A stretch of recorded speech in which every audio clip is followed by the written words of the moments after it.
puede sentar más adelante si quieren, porque el micrófono suena horrible. No sé si le gusta. Quédate con micrófono. ¿Le gusta sí o no?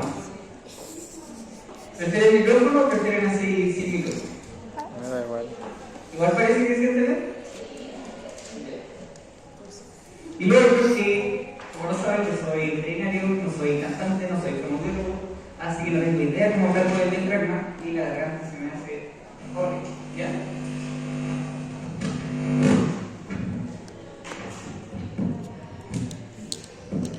Ahora yo les decía entonces, ¿qué es lo que ustedes entienden por histología?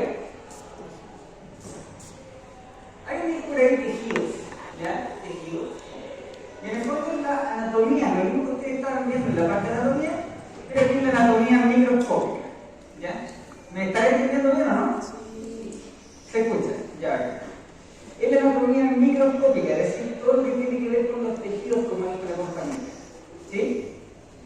¿Y cómo esto entonces se forma? ¿Cómo entonces todo esto va formando la citoarquitectura y la arquitectura de los órganos y también de todo tipo de estructuras que nosotros tengamos en nuestro cuerpo? Y contrario a lo que nos decían en nuestro colegio, por ejemplo, nos decían nosotros estamos formados por células. No es tan así, sino que nosotros estamos formados por células y matriz extracelular, que lo habrán visto en biología celular, ¿cierto? Somos mayoritariamente somos matriz extracelular formados por estas mismas células, ¿ya? Y todos nuestros tejidos están formados por 4 tipos, ¿sí?, de tejidos básicos, ¿ya? ¿Cuáles son estos tejidos básicos? Corresponde al tejido epitelial, tejido conectivo, tejido muscular y nervioso. ¿Ya vieron el tejido muscular, cierto? Perdón, ¿el tejido epitelial? Sí. Ya, ¿cuáles eran las características que tenía el tejido epitelial? ¿Recuerdan o no?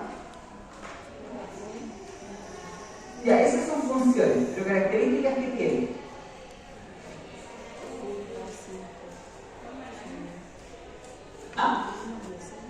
Está dispuesto en láminas, ya, la característica. En el fondo son células que ¿qué poseen? Están sobre una membrana basal. Y si hablamos de proporción entre matriz extracelular y células, tiene una mayor cantidad de células y una pequeña cantidad de matriz extracelular. Importante el epitelio, están siempre sobre una membrana basal, ¿ya? Y eso le otorga también polaridad. Como están aparte sobre esa membrana basal, ¿qué ocurre con ellas? Ocurre, no sé si alguien tiene un lápiz, como un alguien que vaya en el metro. ¿Qué ocurre con este tema de la polaridad celular? Pasa de que las células que tenemos entonces, el tejido epitelial, están siempre sobre una membrana basal, ¿ya? Y por lo tanto van a estar quietas en cierto lugar, ¿sí? ¿Y qué otra cosa tienen? Tienen entre ellas,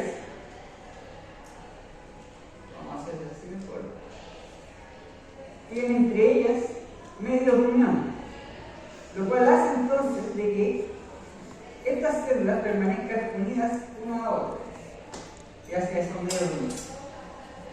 Y también se encuentran fijas gracias a medios de unión con esa membrana basal. ¿Ya? Y lo otorga eso, otorga de que lo que se encuentre por acá por arriba sea distinto a lo que se encuentre por abajo. Eso es lo que se llama polaridad celular. ¿Y qué es lo importante de eso? Quiere decir entonces de que al estar quieta vamos a tener un extremo en el fondo que está hacia arriba, que es el extremo o polo apical y un polo basal. ¿Ya? Eso es básicamente lo que tiene, y eso es lo lindo que tiene un epitelio, ¿sí? Que tenemos una porción en el fondo que es apical y una porción que es basal, es decir, las distintas caras de ese epitelio son distintas. Y lo otro son células con una forma definida, células que están quietitas, etc. ¿Ya? Estamos bien con eso. Y de hecho es típico, el Bart Simpson que nosotros dibujamos siempre. tiene en el fondo estas uniones celulares, y aparte tiene que en el polo apical microvellosidades, donde son absorbidos los nutrientes, y aquí se encuentran los vasos sanguíneos donde van a ser entonces llevados los nutrientes. Es el típico ejemplo que nosotros siempre colocamos. ¿Qué pasa en el tejido conectivo en cambio? Hablábamos aquí de que en el caso del tejido epitelial es una pequeña cantidad de materia extracelular y mayoritariamente, o mayor proporción células. Aquí es contrario. Los tejidos conectivos son muy pocas células, pero mucha matriz extracelular. ¿Ya? En el caso de los epitelios, ustedes tenían, como dijo alguien por ahí, servían para proteger. Efectivamente, los epitelios sirven para proteger, para revestir cavidades, etc. En este caso, no revisten cavidades, sino que aquí lo que dan es soporte y protección también a los tejidos y a los órganos. Es decir, hacen que estos se unan uno a otro para formar un continuo e ir entonces uniendo los tejidos mediante la unión de célula a célula y también de las células a la matriz extracelular. Por ejemplo, la membrana basal del epitelio, eso corresponde a tejido conectivo. ¿Ya? Y es por eso entonces que se llama también tejido conectivo. Y las funciones, soporte estructural, fíjense, ¿qué es eso? Eso es un corazón. Se le digirió en el fondo con una enzima todas las células, toda la musculatura, todos los vasos sanguíneos, todo. ¿Ya? ¿Qué se dejó? El puro colágeno. Es decir, solamente el tejido conectivo. Y por lo tanto tenemos entonces de que si sacamos las células del corazón, fíjense todo el tejido conectivo, todo el tejido de sostén, lo que sostiene a todas esas células, corresponde entonces a toda esa porción. Es decir, es una gran parte de lo que es el órgano, el tejido conectivo. Y además de dar soporte estructural, también es un medio para el intercambio de sustancias. Aquí es donde se encuentran los vasos sanguíneos. Y se intercambian sustancias tales como oxígeno, desechos celulares, detritos celulares, drogas, etc. También aquí está, bueno, en el fondo, el tejido conectivo es el que tiene un rol importante en el sistema inmune, dado que aquí ocurre la respuesta inflamatoria. Y acá en el tejido conectivo, vamos a ver ya cómo, donde salen todos los leucocitos, los glóbulos blancos para atacar la infección. Y además, existe un tipo de tejido conectivo, el tejido conectivo adiposo, que sirve para el almacenamiento de energía, pero también para termorregulación, en algunos casos. Ahí les puse un cuadrito de lo que corresponde a los tejidos, y en ese cuadrito está el tejido epitelial conectivo, y van a ver después con el profe Felipe, tejido conectivo especializado, y después conmigo van a ver tejido muscular y nervioso. Distintas características también, distintas funcionalidades y distintas proporciones entre materia extracelular y tejido o materia extracelular. Ojo, de todos los órganos están constituidos por tejido epitelial, conectivo, muscular y o nervioso. ¿Ya? Así que estos son los 4 tipos de tejidos por los que están formados todos los demás estructuras. Por eso le decimos tejido básico. Así que eso no lo olviden. Y aquí tenemos entonces la composición. Como les decía, tenemos células en materia extracelular, pero es mucho mayor la proporción de materia extracelular. Y dentro de las células, vamos a tener unas células que van a permanecer ahí siempre en el tejido conectivo, dependiendo de cuál tipo de tejido sea, a variar la cantidad de células, y algunas células que van a estar o no van a estar dependiendo del estado fisiológico. Es decir, si hay, por ejemplo, un estado de inflamación, podrían estar. Si hay, por ejemplo, estado de alergia, podrían estar. Pero si hay normalidad, podrían no estar. Si hay reparación, también podrían estar. Son células que pueden estar o no estar, ¿sí? Dependiendo del estado fisiológico en que se encuentre este individuo. Por eso son transitorias. Las fijas las vamos a encontrar sí o sí. Y la materia extracelular, ya les voy a mostrar por qué la llamo así, pero está la figurada y la no figurada. Y clasificamos a estos tejidos conectivos según la proporción de células y materia extracelular, pero también según la proporción del tipo de célula y también según la proporción de la matriz extracelular. Y así vamos entonces determinando qué tipo de tejidos. Chicos, y chicas, cualquier duda que tengan, me van al tiro deteniendo, ¿ya? Si voy muy rápido también me detienen. Y fíjense, entonces de esa manera ya tenemos más o menos unos cuantos ya tejidos conectivos dentro de todo lo que tenemos. Estos son los principales, los propiamente tales y los, ahí me quedo igual, puse cualquier. Pero aquí son los tejidos conectivos especializados. Los propiamente tales, tenemos el tejido conectivo denso, el irregular y el regular. Y también el tejido conectivo laxo. ¿Sí? Pero en cambio, dentro de lo especializado, lo que van a ver con Felipe, ahí tenemos el tejido cartilaginoso, el óseo, el adiposo. ¿Por qué hablamos de que el tejido óseo y el tejido cartilaginoso es el tejido conectivo? Porque tienen mucho mayor matriz extracelular. Pero fíjense acá, lo raro aquí, la sangre también la consideramos tejido y también la consideramos tejido conectivo. ¿Se le ocurre por qué? ¿Por qué la sangre podría ser un tejido conectivo?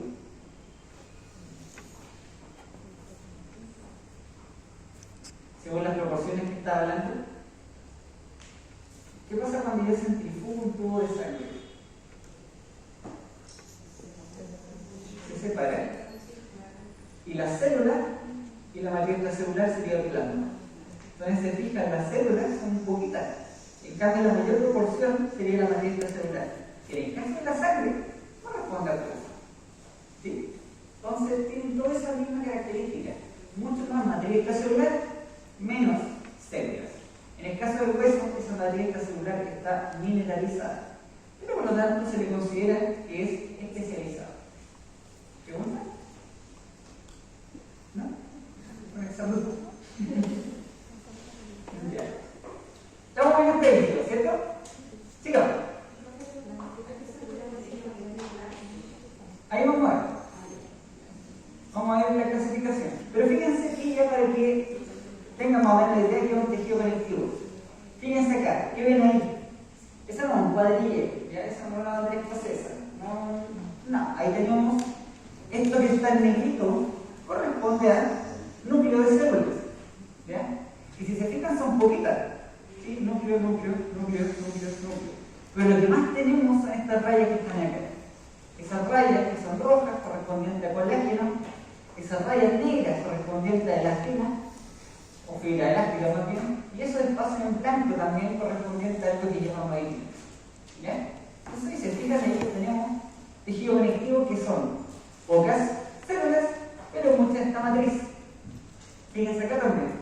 Esta es foto real, foto de microscopía electrónica. Célula, pero fíjense dónde está metido. Está metido así como en ese queso, como en esa cuestión que tiene como mucho hoyo. Ya, eso corresponde a matriz extracelular. ¿Sí? Y los tejidos conectivos específicos. Aquí tenemos, por ejemplo, un cartílago hialino. ¿Sí? Tenemos las células, vamos a verla la próxima clase, pero todo eso moradito es matriz extracelular. Sí, mucha más matriz extracelular. Lo mismo el hueso. Fíjense, aquí no se ve la célula, pero la mayoría entonces corresponde a matriz mineralizada. Entonces, por lo tanto, también cae la descripción de un tejido conectivo. ¿Ya? Y aquí tenemos entonces ya para ir adentrando. ¿Cómo entonces se va en este esquema disponiendo nuestro tejido conectivo? Fíjense aquí. Aquí, como les decía, aquí va la nutrición. Aquí es donde van los vasos sanguíneos. El epitelio es un tejido que no es irrigado, pero en cambio los tejidos conectivos sí son irrigados. Y aquí es donde ocurre el intercambio de sustancias. Y vamos a tener entonces vasos sanguíneos y vamos a tener algunas células. Por ejemplo, esa célula alargada que está ahí, ¿sí? O esa alargada que está acá, que tiene esta forma como de blog, así como con muchos pies. También tenemos esta que es más grandota, ¿sí? Un macrófago, esas amarillas que están ahí, adipocitos, y tenemos fibras, y esas fibras que son medias rosaditas que están ahí bien gruesas, unas que son más delgadas que son negras, otras que son mucho más delgadas que están por acá, y aparte que tenemos también espacio que está así como vacío, que no es que estén fantasmagóricamente flotando las cosas ahí, vamos a ver que también tienen sustancia ahí. y la matriz extracelular, entonces, todo lo que no es célula corresponde a esto. Chicos, voy a entrar entonces a la parte de matriz extracelular. Vamos bien hasta ahora. Fíjense acá. Ahí tenemos un tejido conectivo. ¿Qué llama la atención? Poquitas células, todos los puntitos que tenemos ahí son células. ¿Qué otra cosa llama la atención? Muchas de estas fibras. ¿Ya? Y otra cosa que llama la atención, espacio en blanco. ¿Se fija o no? El espacio que está entre las fibras, pero que no está siendo ocupado por las fibras ni tampoco por las células. ¿Ya? Entonces, ya nos damos cuenta que tenemos dos tipos de matriz extracelular. Una que llamaremos figurada. ¿Sí? Figurada porque la podemos ver, ¿ya? La podemos distinguir. Y también esa matriz figurada se le llamaba antiguamente matriz fibrilar. ¿Sí? ¿Qué es entonces todo el material fibrilar? Que provee al tejido de toda la resistencia que va a tener. Toda la resistencia en cuanto a la tracción, a la distensión, lo que le da la rigidez a este tejido de sostén, corresponde entonces a las fibras que se encuentran acá. Y no solamente le da resistencia a la tracción, no solamente le da rigidez, sino que también le puede dar fuerza en el fondo para que soporte las deformaciones. Es decir, también le da elasticidad. Y todas esas fibras, las principales fibras que tenemos son fibras colágenas, fibras elásticas y fibras reticulares. ¿Ya? Pero fíjense que también hay espacio en blanco. Olvidemos las células por ahora, estamos viendo solo la materia extracelular. Tenemos todas estas fibras, ¿cierto? Pero fíjense que hay espacio en blanco. Uno diría, ahí están flotando fantasmagóricamente casi las células. No están así. Ahí se encuentra la matriz no figurada. ¿Ya? Antiguamente se le llamaba matriz amorfa. Se le decía a esta fibrilar y a esta amorfa. Hoy en día se le dice más bien figurada y a esta no figurada porque no es tan amorfa. Miren, ahí tenemos la matriz figurada. Fíjense lo fibroso que se ve, lo denso que se ve. Todo eso corresponde a manojos de fibras. ¿Ya? En este caso, manojos de fibras colágeno. ¿Ya? Y se ve, sin embargo, que también hay espacio en blanco entre medio. ¿Ya? Ese espacio en blanco entre medio corresponde a la matriz no figurada. ¿Sí? Voy a mostrar otra foto, fíjense ahí, una foto de microscopía electrónica. Se nota entonces que es material fibrilar, ¿sí? Bastante denso, que le da la rigidez, que le otorga la resistencia, que le otorga la fuerza, que le otorga la elasticidad en algunos casos. Todo eso entonces está dado por las fibras colágenas, elásticas y reticulares. Pero, miren, aquí tengo una microscopía electrónica, pero en este caso de transmisión. Y fíjense que entre medio de las fibras, ahí están las fibras, cortes transversales de fibras, y ahí cortes longitudinales de las fibras. Fíjense que tenemos toda esta telaraña. Toda esta telaraña de matriz extracelular. Esa telaraña de matriz extracelular, que aquí la veíamos como un espacio en blanco solamente, que se pensaba que era amorfo, hoy en día se sabe que es totalmente ordenadito, ¿sí? Que tiene toda una organización. Y eso es lo que se llama la matriz no figurada. Y esa matriz no figurada corresponde a una matriz llena de moléculas que atraen mucho el agua y por lo tanto hace que estén muy hidratadas, dándole entonces un aspecto, unas características como de gel, le da viscosidad, ¿ya?, a este tejido conectivo. Y por lo tanto también rellena todos esos espacios que no están siendo ocupados por la matriz figurada. Por lo tanto tenemos una matriz figurada, que son todas estas fibraturas, y además tenemos la matriz no figurada, que es todo este gel, ¿sí?, que se encuentra entre las fibras. Y esa característica de gel, esa hidratación está dada por las moléculas que atraen agua, que en este caso las conocemos como proteoglicanos, GAPs o glicosaminoglicanos y glicoproteínas. ¿Hay robóticas? ¿Hay dudas? Fíjense acá, vamos a ir parte por parte. Las fibras colágenas. Esta es una familia de proteínas, ¿sí? No es solamente un colágeno. Nosotros de repente decimos, no voy a consumir un colágeno, no. Son muchos colágenos del cuerpo. Y de hecho, son más o menos como el 30% de todo el cuerpo. Si nosotros nos secamos y entonces le quitamos todo el agua en nuestro cuerpo y dejamos solamente entonces en la parte seca, el 30% corresponde a colágeno. Y fundamentalmente colágeno de tipo 1. Es el más abundante en el cuerpo. ¿Sí? Y son las proteínas que tienen distintas funciones. La principal es ser proteínas fibrilares. ¿Ya? Pero también forman láminas, forman redes, forman otras cosas. Pero la principal que vamos a ver hoy es las fibrilares. ¿Ya? Y estas son flexibles, pero también eso les otorga también características de resistencia a la tracción. ¿Ya? Es decir, no son rígidas y eso le permite entonces esta resistencia a la tracción. Y como les decía, si nosotros secamos nuestro organismo y dejamos solamente el polvo de nuestro cuerpo, el 30% de nuestro peso, ¿sí?, es solamente colágeno. ¿Ya?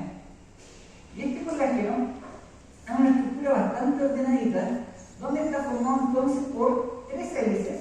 Esto no lo recuerdan en cuenta, esto es como bien químico, pero en el fondo son 3 hélices de, en el fondo, cadenas alfa hélices, ¿sí?, proteicas, que llamamos procolágeno. Y esas se unen y forman una sola hélice cortica que llamamos trococolágeno. Fíjense acá. Ese trococolágeno se va a ir entonces uniendo de esta manera como desfasada para formar entonces esta fibrilla de colágeno, que es la que tenemos acá. ¿Sí? Esa fibrilla de colágeno se va a unir a estas fibrillas de colágeno para formar entonces un acúmulo, un fascículo de muchas fibrillas y formará una fibra de colágeno. ¿Ya? Y esa fibra de colágeno nosotros no la podemos ver, sino que lo que tiene que pasar es de que tienen que asociarse muchas de esas fibras de colágeno, como lo que se ve acá, para que nosotros recién podamos verlo en la microscopía óptica. ¿Ya? Así que lo que quiero que aquí recuerden y se les quede, son en el fondo unidades, ¿sí?, poliméricas, donde se van sumando una a otra para formar entonces posteriormente un manojo de muchas de estas fibras de colágeno. ¿Bien? Y eso entonces le da esta resistencia, esta flexibilidad de estos tejidos y también la resistencia a la tracción. ¿Estamos? ¿Estamos más o menos claros o no? ¿No? Deteniendo nomás. Fíjense aquí, no quiero que se aprendan esta tabla de memoria, pero aquí tenemos todos los tipos de colágeno. Fíjense.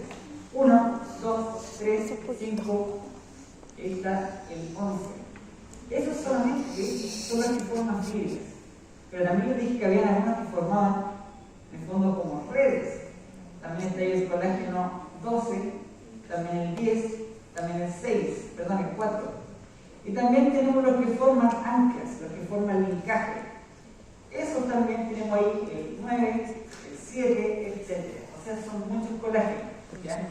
Y son moléculas que, como les estaba mostrando, son bastante complejas. Si uno pretende echarse una cremita de colágeno, ¿ustedes creen que va a pasar? Es como que yo quisiera comer así como, quiero comer azúcar, quiero que me sirva, entonces voy a empezar a comer azúcar con la leche. Es lo mismo, ¿ya?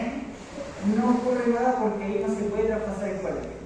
Lo que sí ocurre es que los aceititos, de donde está vehiculizado el colágeno, claro, eso le sirve. El ácido hialurónico también es muy grande como para que entre, pero el aceite sirve. Ahora, el colágeno que se vende hidrolizado, ese tiene que tener como 100.000 partes, 100.000 unidades, ¿ya? Y así solamente sirve. Porque tú al consumir colágeno, ¿qué pasa? Lo degradas y va a ser aminoácido. ¿Te fijas? Entonces, no va a haber tanto beneficio tampoco si tú consumes muy poco colágeno. ¿Sí? ¿Se entiende? Ustedes están así, pero no. Chiquillas, por cierto, no pasamos lista, tampoco es necesario que estén acá, porque no tienen que estar acá. ¿Ya? O sea, no lo digo mala onda. Lo que yo siempre digo a todos los estudiantes es, somos todos adultos, todos aquí tenemos más de 18 años, ¿cierto? ¿Sí? ¿Sí? ¿Sí? Más de 18 años, ¿cierto? Y aparte, según las teorías del aprendizaje, todos tenemos distintos tipos de aprendizaje. ¿Ya? Yo trabajo en neurociencia y la teoría del aprendizaje hay muchas, donde está el aprendizaje kinésico, el auditivo, el visual, etc. Hay gente que no aprende con este tipo de aprendizaje y se entiende, porque no todos somos iguales. Quizás aprendan mejor en la biblioteca, o en un video de YouTube, etc. Lo cual no está mal, y lo cual no hace ni mejor ni peor estudiante.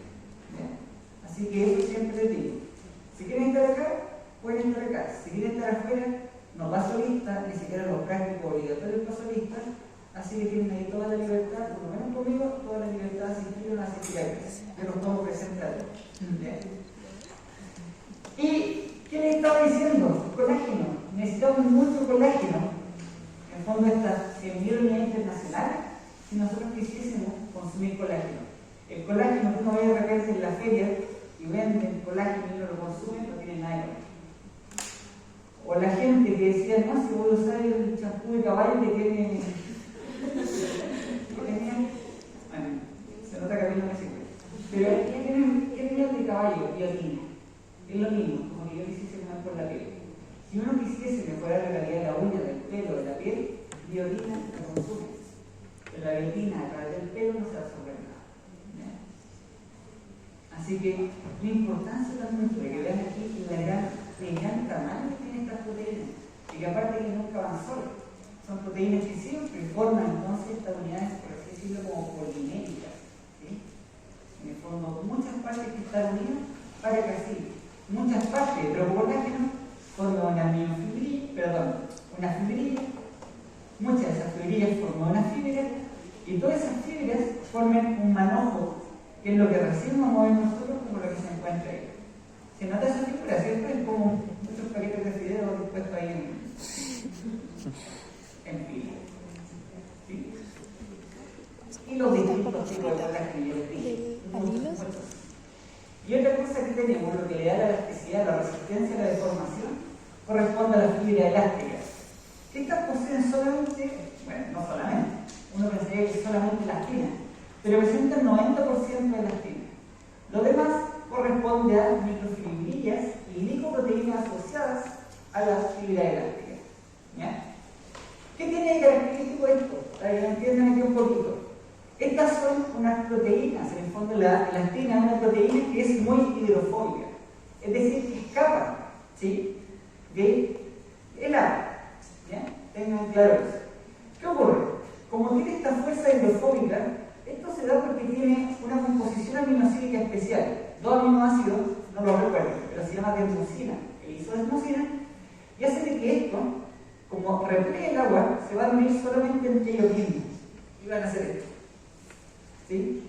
El agua va a llegar, pero esto va a intentar siempre volver a su lugar para juntarse consigo mismo, ¿sí? Para juntar apolar con apolar. ¿Qué ocurre? Yo puedo asociar muchas de ellas con estos links, con estas proteínas que se encuentran acá, que corresponden a las microfibrillas y a la glicoproteína asociada. ¿Sí? Entonces, yo puedo estirar eso y puedo deformar esta estructura.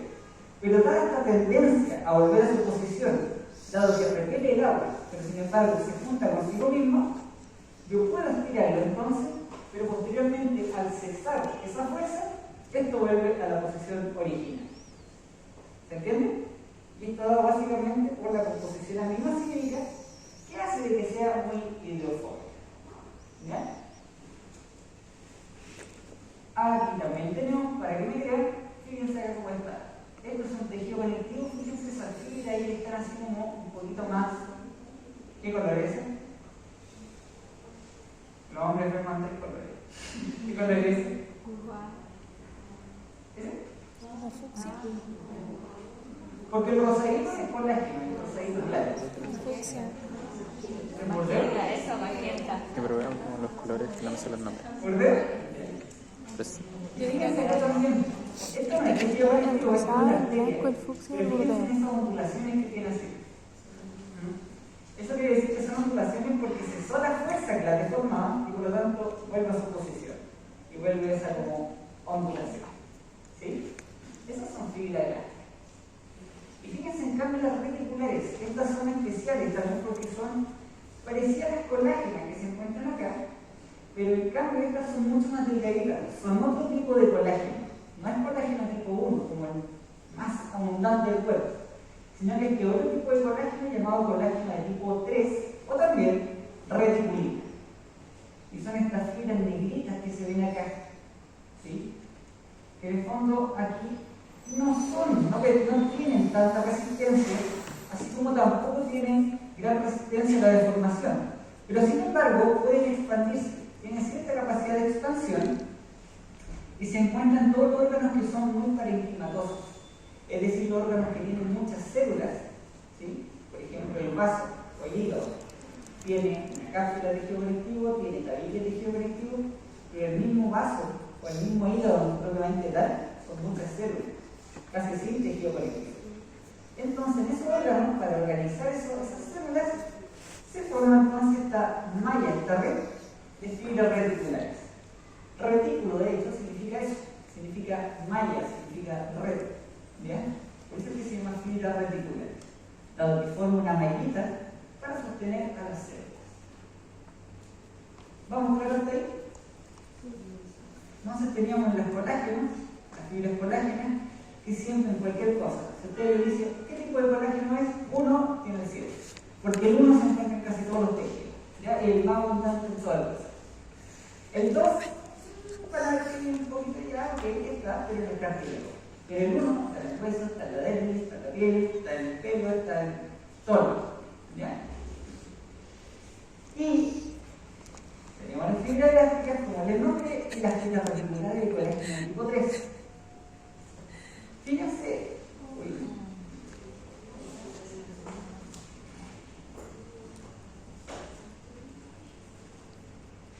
fíjense ahora, ya vimos la parte fibrilar, ahora tenemos la parte no fibrilar, la matriz no fibrada, llamada antiguamente amorfa, que sabemos que ya no es amorfa. ¿Qué es lo que tenemos en primer lugar? Son los gags. Les voy a anotar el nombre de los gags, porque se me olvidó colocarlo ahí.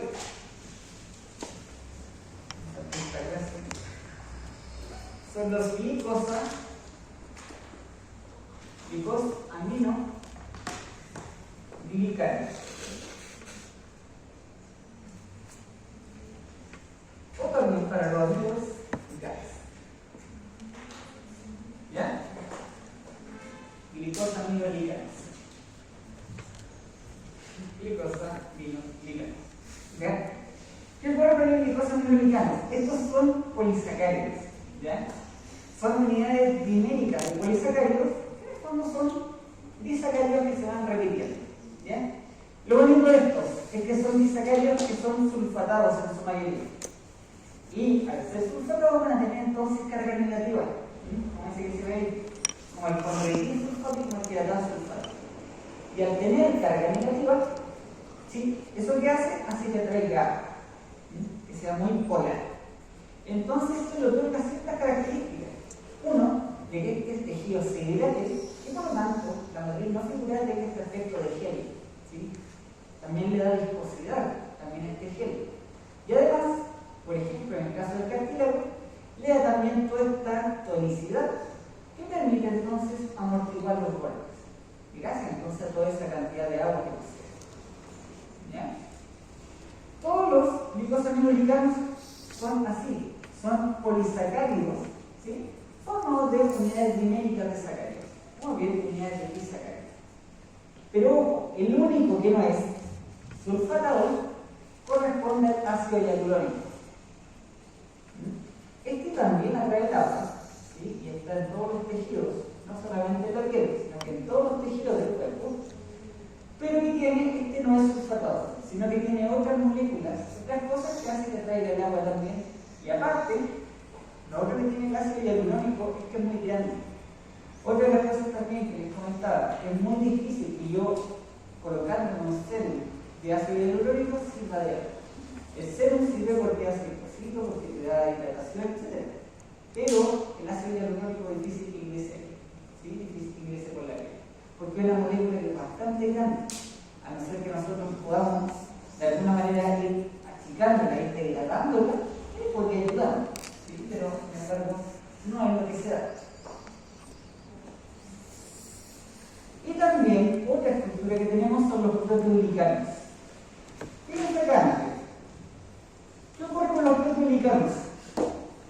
Ustedes conocen los cepillos, yo no tengo hijos, pero los que han tenido hijos, quizás los que han tenido sobrinos, los que han tenido hermanos chicos, los cepillos con los que limpian las mamaderas, que es como una cosita así de metal, y tiene para todos lados unos pelos. Como para limpiar el baño. ¿Ya? ¿Sí? Ya, ¿qué ocurre? Bueno. tienes que Los limpiar bombilla? proteoglicanos son un corazón ¿Tienes que limpiar proteico, bombilla? que es eso que se encuentra ahí. Ese pelito que se encuentra ahí corresponde al corazón proteico, y todos estos pelitos que se encuentran acá corresponden a glicosaminoglicales. Entonces, esto que se encuentra acá corresponde a un corazón proteico, y cada uno de estos pelitos del cepillo de mamadera corresponde entonces a los glicosaminoglicales. ¿Se fijan? Entonces, toda esa estructura ya la vamos a tener bastante hidratada, porque vamos a tener todos estos pelitos de glicosaminoglicales, cada uno con su carga negativa, y aparte entonces están todos ahí unidos a ese pelito que corresponde a la proteína, al core proteico. Fíjense ahora, ¿qué ocurre con esto? ¿Cómo es que se encuentra? Esto no se encuentra volando, sino que se encuentra todo unido al ácido hialurónico. Entonces vamos a tener el ácido hialurónico en una larga cadena, y a ese ácido hialurónico se le unen los proteoglicanos. Que recuerden, cada proteoglicano está formado por esta proteína y todos sus pelitos que corresponden a los glicosaminoglicales. ¿Sí? ¿Se van fijando o no? ¿Lo van notando o no? Miren, aquí lo tengo de nuevo. Tenemos entonces estos celestitos que corresponden al ácido hialurónico, ahí está de lejos, y cada uno de esos pelos corresponde a los proteoglicanos. No hay más cerca, ahí en azulito está el ácido hialurónico, y ahí cada pelito verde corresponde al core proteico y lo rojo corresponde a glicosaminoglicales. O sea, eso trae mucha, pero mucha agua, ¿sí? Eso le da entonces el aspecto de gel. Y si se fijan, es bastante organizado. O sea, no es una cosa amorfa, como se decía, sino que es todo un gel, todo un entramado que ayuda a retener el agua. Y esto, a su vez, esta matriz no figurada, fíjense cómo se encuentra armando agregados macromoleculares. Se encuentra no solamente unida al ácido hialurónico, sino que a su vez el ácido hialurónico se une a esas fibras gruesas que están ahí. Esas fibras gruesas que están ahí corresponden a fibras colágenas. Es decir, entonces tenemos la unión entre la matriz no figurada, que corresponde a todo esto, y a la matriz figurada, a la matriz fibrilar, que corresponde a estos bastones de Navidad. Todo eso corresponde a fibras colágenas. Y a esas fibras colágenas, que son matriz figurada, se le están uniendo entonces el ácido hialurónico unido a los proteoglicanos. Entonces aquí tenemos la unión entre matriz figurada y matriz no figurada. Se fijan, es todo un entramado bastante organizado. Y ojo acá, recuerden que también hay células. Fíjense, aparte entonces de tener ese ácido hialurónico unido a los proteoglicanos, y ese a su vez unido a esta fibra bien gruesa correspondiente a las fibras colágenas, aparte de eso se encuentra unido y mantiene en su posición a este grande cuerpo que corresponde a células. ¿Ya? Entonces, de esta manera no está nada flotando, ¿se fijan? Al igual como vimos o como ustedes vieron en biología celular, que nos enseñaban casi en el colegio de que en biología la célula estaba todo flotando fantasmagóricamente adentro. No, hay un citoesqueleto. Acá es lo mismo, hay todo un esqueleto, hay todo un sostén que permite estar a las células en su lugar. Y obvio, esas células, uno dice, están ahí seguras. Tampoco están así. Las células también se van moviendo y también se va degradando esa materia extracelular. ¿Bien? Todo es móvil, todos nosotros nos estamos creando, nos estamos destruyendo todos los días.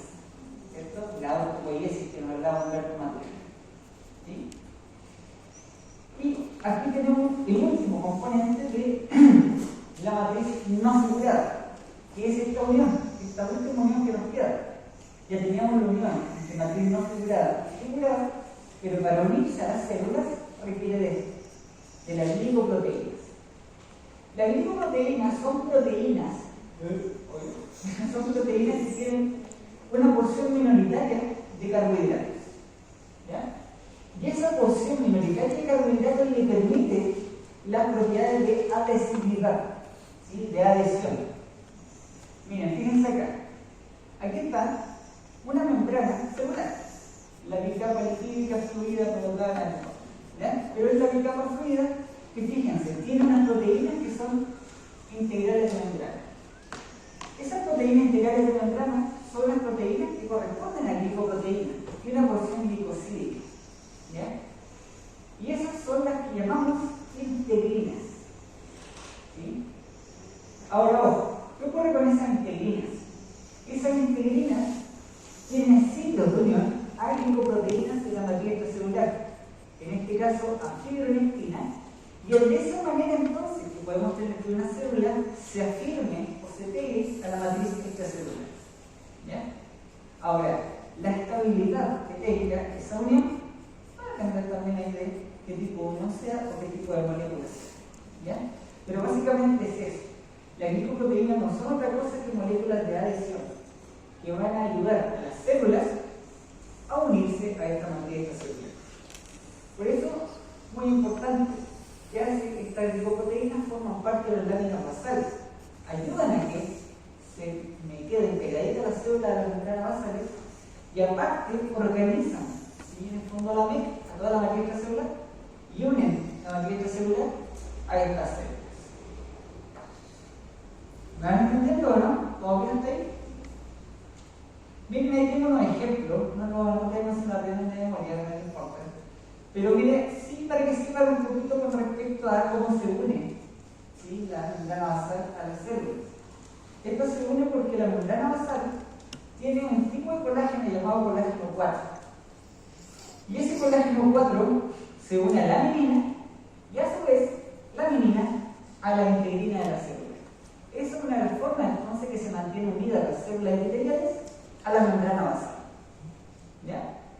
Ese es uno de los mecanismos. También, ¿qué otra cosa? La entactina, lo mismo. También facilita la unión a colágeno 4, pero el colágeno 4 en el fondo une esto hacia la menina y eso posteriormente hacia la integrina de la célula. Y ese es el andamiaje, en el fondo, que se forma para poder mantener la célula pegadita a la membrana basal. Ahora que les decía que estas uniones tampoco son tan estables,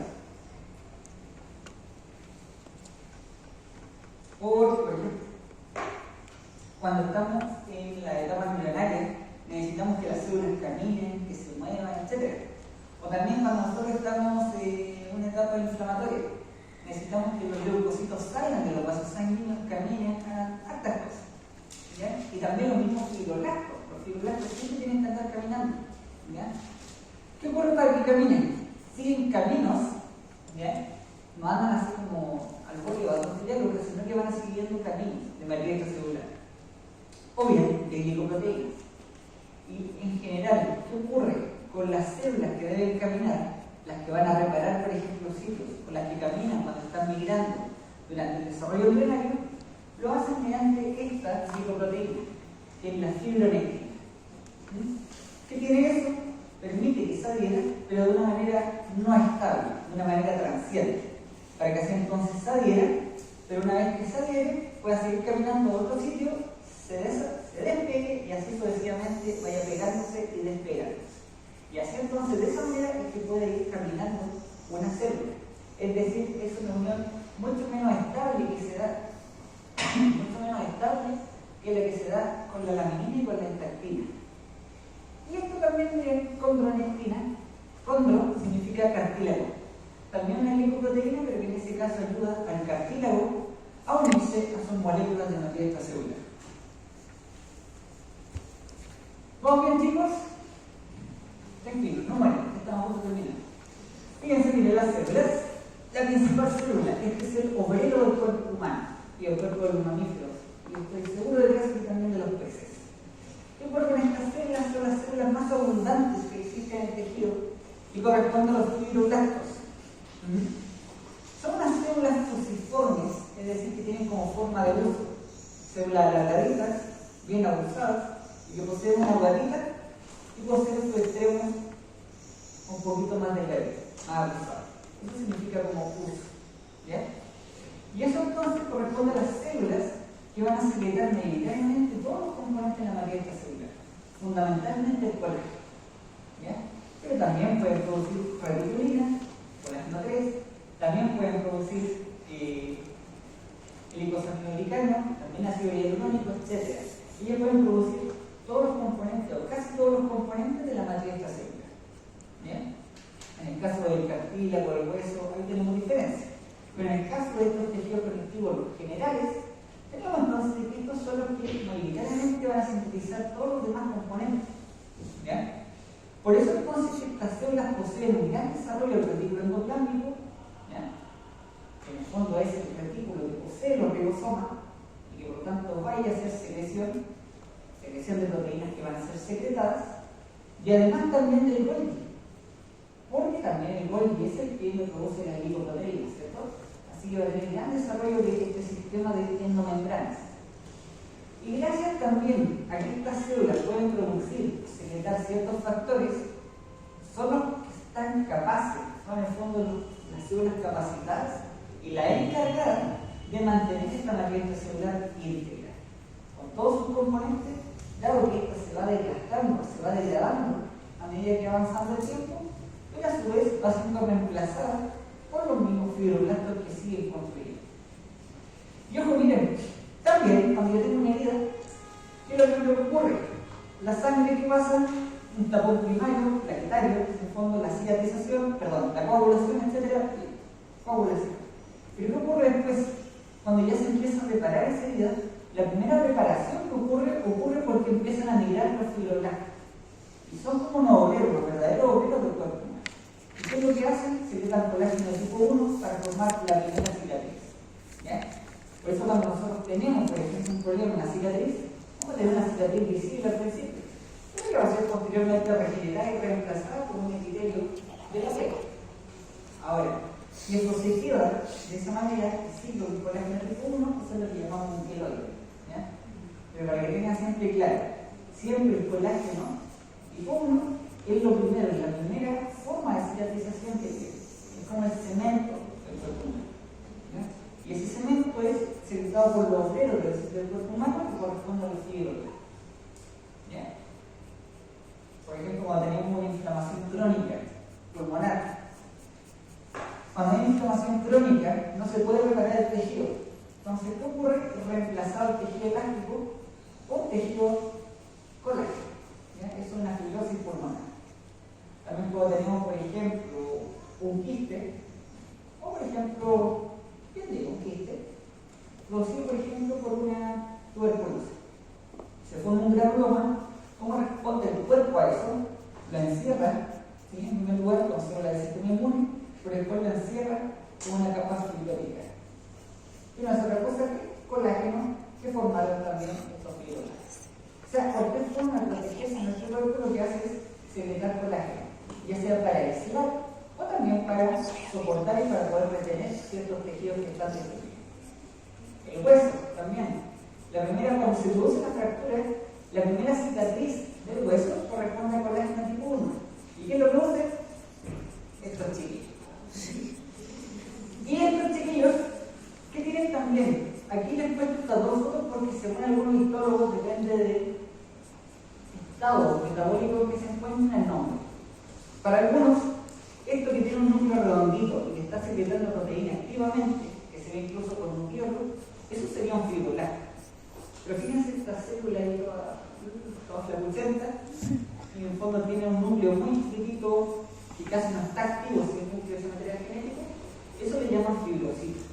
¿Por qué? Porque se dice que está en estado quiescente, está en un estado de reposo, que no está activo, entonces por lo tanto requiere de un estímulo para poder activarse. Por eso se dice entonces que hay fibroblastos y fibrocitos. Uno que está totalmente activo haciendo transcripción de proteínas y otro que está casi dormido. Otra célula bien importante también del sistema inmune, los macrófagos. Lleva a cualquier infección, por ejemplo, bacteriana, viral, parasitaria, fúngica o también células tumorales, y llega entonces este macrófago que es bastante grande, fíjense, 30 micrómetros de diámetro, y lo fagocita, ¿sí? Es decir, se lo come. ¿Cómo lo hacen? Mediante fagocitosis y posteriormente la unión de este fagosoma a ciertas vesículas que van a digerir a este agente o a esta célula tumoral. Por eso entonces de que tiene un gran desarrollo del Golgi, del retículo endoplámico rugoso, y de lisosomas. Si uno lo sabe, los lisosomas tienen proteínas lípicas, proteínas que degradan a otras proteínas. ¿Ya? Es decir, ¿qué hace? Fagocita células tumorales, bacterias, hongos, virus, lo que sea, y gracias a los lisosomas, esto va a ser entonces digerido. Y si tienen posteriormente inmunología, van a ver que tiene una importante función en la presentación de antígenos. ¿Ya? Que no lo vamos a ver, pero esa es una función importante que tienen los macrófagos, y por eso entonces que son células fijas, células que siempre van a estar ahí. ¿Ya? Ahora, son células fijas, pero que sin embargo vienen, ¿sí?, desde la sangre, vienen a partir de los monocitos, y estas llegan a los tejidos y se quedan en los tejidos. Ahora, ¿por qué tiene esa forma irregular? Como se ve ahí, es porque tiene estas proyecciones, ¿sí?, que lo que hacen es abrazar al vaqueante, a la célula, a la bacteria, etc., y van entonces fagocitando, comiéndose a todo lo que está ahí presente que podría ocasionar algún daño. O también, recuerden, algunas no son células, sino que son solamente delitos celulares, y a veces son sustancias también. A veces la tinta china se inyectaba antiguamente para ver los macrófagos. También los macrófagos pueden comerse la tinta china y pueden tener semen. ¿Sí? Toda entonces sustancia extraña que se encuentra en estos tejidos puede ser digerida por estos macrófagos. Por lo tanto, de gran importancia aquí el sistema inmune. Y estas son células que las quise poner ahí un poquito más resumidas, que son las células transitorias. Pueden estar como no pueden estar. Por ejemplo, si tenemos una infección crónica o también tenemos una infección que activa los linfocitos. Los linfocitos de tipo B, ¿qué hacen? Se diferencian en plasmocitos. Y esos son los encargados de secretar los anticuerpos. ¿Ya? Entonces, ¿dónde se van estos plasmocitos? Al tejido conectivo. Y es ahí donde secretan los anticuerpos. ¿Sí? En la respuesta inmune humoral. Y cuando, por ejemplo, nosotros estamos frente a la exposición del SARS-CoV-2 o frente al antígeno del SARS-CoV-2, es decir, la vacuna, esto es sensado por el linfocito B, y el linfocito B se convierte en un plasmocito y empieza a secretar anticuerpos contra el SARS-CoV-2, específicamente contra la proteína S del SARS-CoV-2. ¿Cómo lo hace? Mediante estas células negritas que están acá. Que están, en el fondo se ven negritas porque tienen gránulos llenitos de anticuerpos. También podemos tener mastocitos, estos son un poquito más grandes, hoy día pasamos todos por fuera,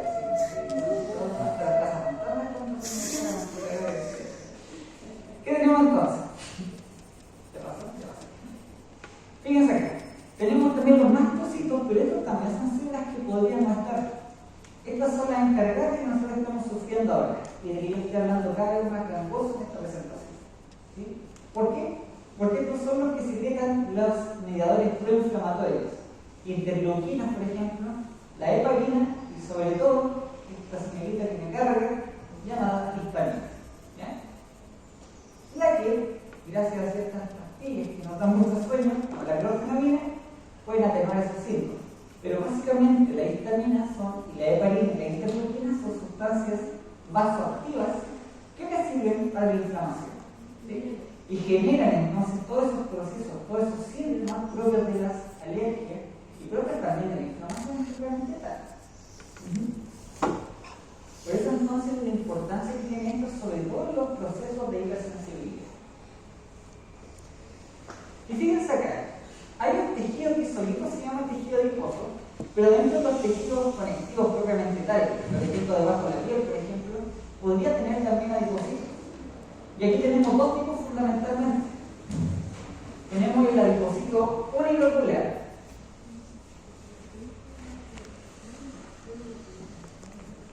que se le llama unilocular porque es el adipocito, su núcleo, y tiene una sola gran vesícula de grasa. Y la grasa, cuando nosotros hacemos tratamiento histológico para poder observarlo y medirlo, se va a ir toda la grasa y no la vamos a ver, vamos a ver el espacio en blanco solamente. Porque usamos ciertos factores o cierta sustancia orgánica y se va la grasa, entonces solamente vamos a ver el borde de la célula. ¿Sí? Por eso así que se ve la grasa, entonces le llamamos grasa blanca. Esa es la grasa unilocular. Y la grasa multilocular, o el adipocito multilocular, es un adipocito también, pero es que este no tiene una sola vesícula de grasa, sino que tiene muchas vesículas de grasa. Entonces, en vez de verlo así como solamente un espacio en blanco, no, es una célula que tiene muchas pelotitas blancas. ¿Ya? La grasa unilocular, que lo llamamos la grasa blanca, porque se ve blanca efectivamente macroscópicamente o también en un corte histológico. Y en cambio la otra la llamamos la grasa parda. ¿Sí? Porque en el fondo tiene este aspecto un poquito más beige cuando nosotros lo vemos macroscópicamente. Importancia de ambas: la blanca es la que mayoritariamente tenemos nosotros los adultos. ¿Sí? Ahí sí. Es la que tenemos nosotros los adultos. ¿Sí? Es la que tenemos en el fondo para acumular energía. Básicamente es eso. Pero la parda, esa la tienen los bebés cuando nacen. ¿Sí? La tienen a nivel de la ingle, a nivel de la espalda. ¿Y eso para qué ayuda? Ayuda sobre todo en la termogénesis. ¿Ya? Así que tienen distintas funcionalidades, además de la distinta morfología. ¿Qué animal tiene grasa parda? Hasta adulto lo tiene el oso, por ejemplo. Cuando va a hibernar, el oso come mucho, engorda, porque tiene que hibernar todo un rato sin poder comer. Entonces va ocupando esa energía. Pero además, cuando pasa el frío, ¿qué hace el oso? También guarda grasa parda. Nosotros no podemos, solamente tenemos grasa blanca que se junta en ciertas zonas. Después para los ángeles que no son presentados. ¿Ya? No cuando tiene nada de malo. Todos somos bellos. Creo yo. ¿Ya? Fíjense acá, chicos, entonces, ya para finalizar, una clasificación de los tejidos conectivos más importantes y más frecuentes. Vamos a ver los tejidos conectivos especializados, pero los vamos a ver en la clase conferible. ¿Sí? ¿Qué ocurre acá? Tenemos el tejido conectivo laxo. ¿Sí? ¿En qué varía? ¿Y en qué vamos a clasificar estos tejidos conectivos? Según la proporción entre matriz figurada y no figurada y la disposición también de esa matriz celular. Por ejemplo, el tejido conectivo laxo tiene mayor matriz no figurada, en mayor la proporción que la figurada. Por lo tanto, vamos a ver que es muy directa como laxitud. ¿Sí? Es un tejido como suelto. ¿Y cómo lo vamos a ver? Como un tejido que tiene fibras, pero que tiene muchos. Que tiene mucho espacio lunar. ¿Ya? Fíjense ahí. Tiene fibras, tiene células, pero tiene mucho espacio lunar. ¿Sí? ¿Eso por qué? Porque tiene mucha matriz no figurada. Lo cual que permite entonces de que sea un tejido no resistente y que sea además más flexible. Y ojo, no es algo malo. Hay tejidos que yo necesito que sean más flexibles y que presenten también esta mayor viscosidad que permita un traspaso más fácil de las células. Por ejemplo, ¿qué ocurre acá? Este se asocia a los vasos sanguíneos más chiquititos y también a las glándulas. Las glándulas yo quiero que esas glándulas estén secretando y pueden llevar toda esa secreción, ya sea las glándulas endocrinas hacia la sangre o las glándulas exocrinas hacia los conductos de excreción. Y también, aquí ocurre la respuesta inflamatoria. Recuerden que la respuesta inflamatoria necesita sí o sí de que las células del sistema inmune, los leucocitos, salgan de los vasos sanguíneos y lleguen al tejido.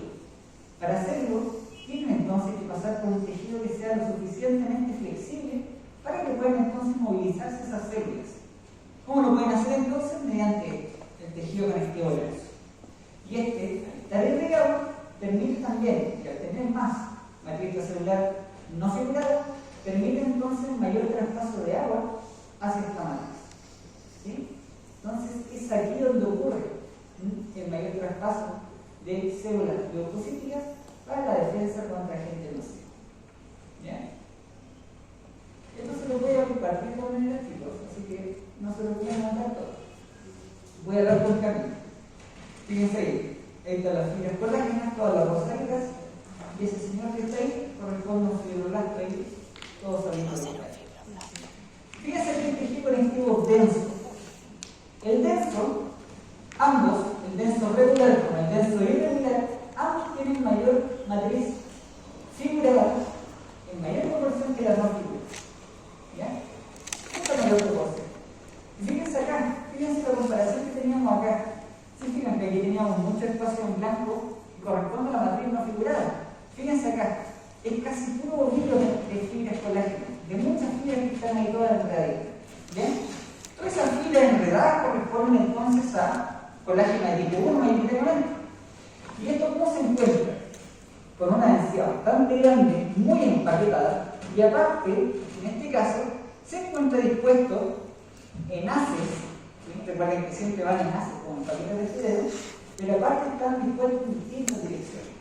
Es decir, están dispuestos de manera totalmente irregular. ¿Ya?